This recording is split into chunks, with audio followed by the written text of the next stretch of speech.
Welcome back to Champion the Passion, a weekly pressing podcast where we inspire you to champion your passions and celebrate the joy in what you love. I'm your host. My name is Victoria Daisy, and today we're going to be recapping everything that happened last night on Monday Night Raw.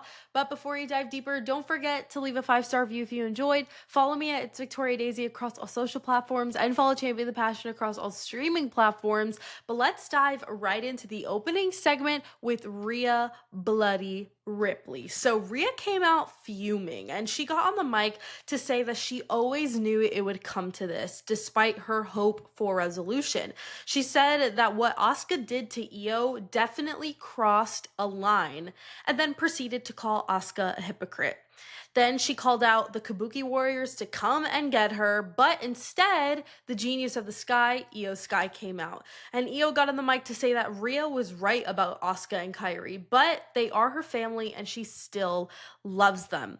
Then a video of Asuka and Kairi came on the screen where Asuka said that she forgives Io and wants her to be family again.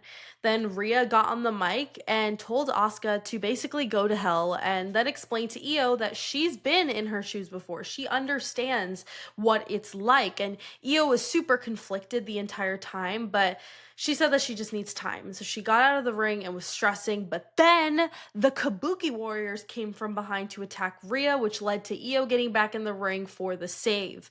Then Asuka sprayed blue mist onto Io Sky's face, which, come on, that's a wake-up call right there if I ever did see one. And then after, the Kabuki Warriors attacked the crap out of Rhea and Io, leaving both women laid out in the ring with them walking out on top. Later in the night, it was made official that at Crown Jewel, we will be getting the Kabuki Warriors versus Rhea Ripley and Io Sky. And I think that this was such a good segment. I love that they opened with this because it's not necessarily the top storyline right now, but I think with them opening the show with it, I think it's putting it in that category of top storylines right now on Raw. And I think that the storytelling here has been amazing. I love, love, love the power of frenemies and friendships and how messy, metaphorically and literally, because of the blue mist, this has gotten. And so I think that this is going to lead to an amazing match, although I don't think that this is the end of this storyline whatsoever. I mean, we've gotten Rhea versus Asuka. After this, well, we're getting the tag match at Crown Jewel, and then after, hopefully, we finally get Asuka versus Io. I think that that would be really awesome, but moving right along to the first match of the night, we actually had a title match. It was the Intercontinental Championship on the line. Dominic Mysterio defending against Rusev. Now, this was honestly a really fun match. I mean, I'm biased because I'm a Dominic fan, but I truly do believe he has such a great move set that allows for such fun spots, which is exactly what we saw last night. And between the two men, it was a very fun mix of the lucha style, the powerhouse style, and I will say also there were a couple close calls that really had me at the edge of my seat, which really, that's one of the key points of a good match, is when you are like, oh my gosh, are they going to win? Oh my gosh, are they going to win? And in the end, Dominic Mysterio did retain his title, but I do want to talk about the finish really quickly because it was peak heel work, okay? Dominic's heel era has been going on for a while and it's really good, but I feel like right now he's doing his best heel work. And he pulled a classic Eddie Guerrero. So I'm going to lay out the final move sequence for the finish. Okay. So basically what happened was he was going to leave the ring with his two titles because he's like, I'm done. I'm fed up. And so he gets into the ring because can I speak? It's been a long day. Rusev dragged him into the ring and both titles came with him. And so then the ref saw one of the championships. So then the ref took it away, and then Dominic still had the other one. And while the ref was putting belt number 1 away, Dominic pulled an Eddie Guerrero essentially and threw Rusev the championship, fell on the mat, and pretended like Rusev hit him with the title. So then the ref had to go put that one away. And while that was happening, Rusev shoved him into the corner, which that was insane because then there was a lot going on in 1 second because the ref was in the corner trying to put the championships away. At the same time, Rusev pushes Dominic into the same corner the ref is in. So the ref is squashed. And then Dominic is there now trying to hold the ref in so that the ref doesn't see what he's about to do. And basically, he gives the most slick and smooth low blow you have ever seen. It was a quick, like, back leg thing. I don't even know how to explain it, but if you saw it, it was great. And then after, he transitioned into a quick roll up pin where he was like really tugging on those tidy whities. It was crazy. But I just thought that whole sequence was amazing. It was so clean, so smooth, executed so perfectly. And throughout it all, you could see his little heel smirks. And I just thought it was absolute cinema. It was so good. So huge props to whoever produced that match and to Dominic himself because it was so good. Then we had Bailey versus Raquel Rodriguez. And I wasn't sure how this match was going to go, but it honestly wasn't too bad. Although in the end, Raquel Rodriguez won, and shortly after that, the Judgment Day attacked Bailey, which led to Lyra Valkyria coming out for the save. And this whole storyline with Bailey and Lyra has just been a mess and not in a fun way. I want us to get to some productivity in the storyline because not much is happening right now. So I hope that they can pick up the pace a bit with it. Then we had LA Knight versus Kofi Kingston, which this was a really good match, to be honest. I mean, I thought the two of them worked really well together, executed really nice spots, but of course, in the end, the megastar LA Knight won. And I just have to praise LA for a split second because for years he's had this secret sauce that, I mean, for a couple years he's had this, but it's just elevated more and more. And whatever, I don't know exactly what it is, but whatever it is causing him to have the biggest pops of all time and just general overall support from the fans that is just unexplainable. His music hits and the fans just jolt out of their seats, hollering at the top of their lungs. It's amazing. And when he won, it was the same thing too. And throughout the match, the crowd support, it was everything. And this didn't just start a week ago. This has been for a while. So huge props to him that he's able to cultivate that secret sauce and continue to prove week in and week out why he is the megastar. I absolutely love that for him. But then we had a really fun segment. We had a Seth Rollins segment. So he started off by addressing the fact that Cody thinks that having 3 losses against him matters, right? Seth said that those versions of them are in the past, and what matters now is Crown Jewel. Then Seth had a crash out about how the fans want Cody to win this and said that the fans have lost their minds.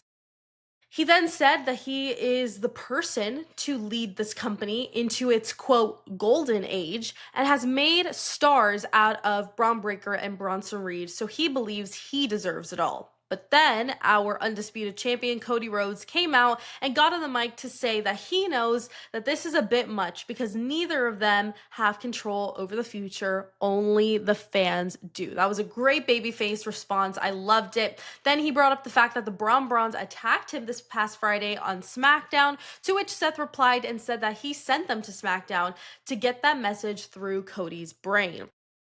Then Cody said, well, if every decision goes through you, then I'm sure you allowed Paul Heyman to announce Brock Lesnar at WrestlePalooza. And Seth replied with, every decision runs through me. So I find that really interesting because Seth is and I'm going to pause here really quick before we move on. Seth is he's a big narcissist, okay? He only cares about what's going to benefit him, right? And so obviously having the Vision faction with Paul Heyman, a little bit of Becky here and there, and then the Braun Brawns all benefits him because he gets the credit in the end, right? But to do something selfless like allowing your Oracle to go announce Brock Lesnar, who is somebody you don't really have, not that you have beef with or not that you're friends with, but it's just like just somebody else. I find that really interesting, and I wonder if there's something underlying that we don't know about. But back to the segment, Cody said that they should just strip it down to what's important right now, and that's Crown Jewel. Then Cody recalled WrestleMania 40 and basically talked about how Seth was his shield and he thought that they were friends, but then Seth had another crash out and said that they were never friends and that Cody was just the lesser of two evils that night. He then said that he will never raise his hand or ever call him an equal ever again. Then he said at Crown Jewel, their past is dead, and after he will write new history because Seth Rollins is the greatest of all time. And it was like a mic drop, he left, and that was the end of it. But that was a fantastic promo. Obviously, these are just the cliff notes and the highlights from the segment. You guys have to go watch it for yourself. The aura was through the roof. It was so freaking good. I loved that promo or that segment so much. It got me so hyped for Crown Jewel. Crown Jewel is a week from Saturday, and I cannot be more excited. I think this match is going to be great. And then we had AJ Styles and Dragon Lee versus two random luchadors, which we'll get to in a second. But before the match, AJ and Dragon Lee cut a quick promo. So Lee got on the mic to say that it's an honor to team with Styles and that they are unstoppable. Then he said that he qualified for the AAA Mega Championship match, which he is going to beat Dom for the title. That's obviously not going to happen. I'd be devastated if it did, but it's not. Then AJ got on the mic to talk about his match at Crown Jewel against John Cena, and he thanked the fans for making this happen and getting the opportunity to kick John Cena's you know what, which is a nod to their previous feud back in the day, which I thought was awesome. But to the match itself, I don't even know why. I'm not going to talk about it. There's nothing to talk about. I actually didn't even watch the match because I was so pissed that they are booking AJ Styles this way, and his final days is diabolical. We all know he's retiring next year. He said he's retiring next year. And his last few matches, this is what you want to do? Like, yes, I know he's getting the Crown Jewel match, but you couldn't build it up at least a little bit. I don't even know. That bothered me, so I just moved past it. And we're going to move past it right now because I'm not wasting my time on that. But let's head into the main event. There's a lot that happened here in this tornado tag match between the Usos and Bronson Reed and Braun Breaker / The Vision. This was absolutely insane. Everyone was in sicko mode. I mean, the Usos look like peak 2010s Usos, and the Browns looked like monsters. I mean, there was incredible spots, amazing high fly action mixed with heavy hitting. I mean, it was the perfect match to put in the main event slot. But towards the end, this is where it gets interesting. So the Browns started stacking bodies, like Uso after another Uso, and they were ready to basically finish the match and just create destruction. But then the OTC Roman Reigns came out, and when I hear that dun dun dun, I actually died. I jolted out of my seat. I saw reports that he was supposed to be there. I also saw reports that something happened with his back, which that's probably false. But I was so shocked when he came out. I was so excited. And so, of course, the Usos used that to their advantage to win. But the biggest gag of the century actually occurred when the Vision left the ring and it was just the Usos and Roman. So something big happened. So Roman and Jay were face to face, and Roman yelled at him a couple of things that I'm going to read off some quotes. So the first thing he yelled at him actually a couple times was, quote, "I told you." Then he said, "Forget them all." He actually used a different F word, but I'm not going to say that, obviously. But we're just going to pretend he said, "Forget them all." You know what I'm saying? And then the last thing that he said that's really interesting is he said, "This is all that's ever really mattered," pointing at him and Jay, which is really interesting because Jimmy is just standing there in the back looking so disappointed, so left out and annoyed, and kind of just like, I can't believe this is happening all over again. And there are so many possibilities of what can happen, but I'm so extremely excited to see what ends up transpiring because there's just a lot. I really do think that Jey Uso is going to turn heel. I also think Roman Reigns is going to turn heel again because right now he's a babyface. But here's the thing. Roman Reigns came out with a brand new t-shirt today. We all know in the past he's been known as the original tribal chief, your tribal chief, but last night he came out with a t-shirt that said, it's either saying OTC1 or TC1. I can't decide which one it says. I can't tell if they're using his logo as the O or not, whatever. Tribal Chief 1. Why in the world do you need to specify out of nowhere that you are the first tribal chief? Is it because, well, there's going to be a second one? OTC2 or TC2? If so, that's going to be Jey Uso. I'm telling you right now, Jey Uso is our next tribal chief, and I am so excited for that. Also, this is Jimmy's time to step up as what Jay did a while back. This is Jimmy's time to be ultra babyface right now. Maybe even feud with main event Jey Uso and Roman. And I think that this is Jimmy's time to be main event Jimmy Uso, if you will. I think that this is his time. Also, you guys know I'm one of the biggest Solo Sikoa fans on this planet, and I will always find a way to try and get Solo involved. Now, we obviously know that there's been a lot of video vignettes of him and the Bloodline 2.0 or whatever you want to call them. So I'll just always find a way to insert Solo into every scenario. So I don't know if that maybe has something to do with. Oh my God, I just thought of something. What if we get Solo and Jimmy versus Roman and Jay? Solo and Jimmy versus Roman and Jay. I die. I die. Wherever that happens, I need to be there live because that's the biggest gag of the century. That match would be made for me. Anyways, I've been rambling for a lot, so let's talk about my overall thoughts. I thought it was a really, really good show. I mean, my match of the night, hands down, was the main event. I mean, the match itself was great, but what happened afterwards was even better. The storytelling was on point, plus the Roman Reigns return was the gag of the century, cherry on top. My segment of the night, though, was Cody and Seth. I thought that it was amazing. Anytime the two of them are in the ring together, it is a recipe for greatness. And it just got me super hyped for their crown jewel match. But overall, I'd rate the show about an 8.5 out of 10. I almost said 9, but I feel like that's pushing it a bit. But maybe I can justify it because I thought the Cody and Seth promo was so strong and then Roman Reigns return. So maybe a 9. Let's do like a 8.8 out of 10. I feel good with that. That's the first time I've ever given it a, it's not an odd number, but it's an even number. But you know what I'm saying. In 5 increments, you know what I'm saying. Anyways, I'm rambling for too long. The Yankees play the Red Sox in game 1 of the wild card series in 30 minutes from when I'm filming this. So I need to wrap this up.